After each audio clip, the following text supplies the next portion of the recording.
T shirt వేసేటువంటి అన్ని కనపడేలాగా పై దాని మీద నినాదం. ఇంకా అవతల వాడు ఎలా అవుతున్నాడు, 18 ఏళ్ల వాడు 55 ఏళ్ల వాడు, మేమే ఆగలేము. పంతులు గారు మేము ఒట్టకాలు కట్ చేసేస్తే అవుతారు మీరు.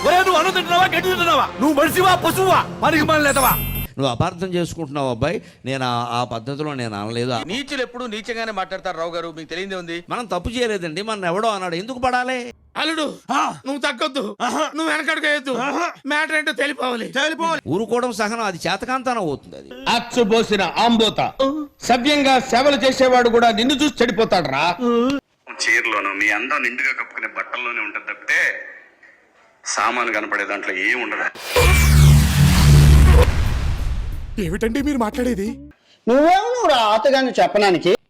నువ్వెవడురా మధ్యలో? అసలు నువ్వెవడేరా మధ్యలో?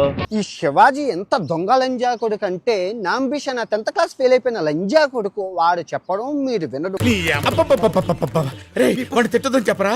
ఏమండి మీఠా గారు, మీరు ఆ బూతులు పంచకు ఆపండి. ఈ లంజా కొడుకుని ఎక్కడుంటే అక్కడ పేక నరకాలి. మిస్టర్ సెక్షన్ 801 ప్రకారం మీరు ప్రాబ్లమ్స్ కొని తెచ్చుకుంటున్నారు. అవసరం అయితే అప్పు కూడా తెచ్చుకుంటాను రా.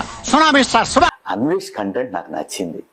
సో కాబట్టి అన్వేష్ కంటెంట్ ని నేను హౌస్ కి వెళ్ళే ముందు గత 2 సంవత్సరాలుగా చూశాను.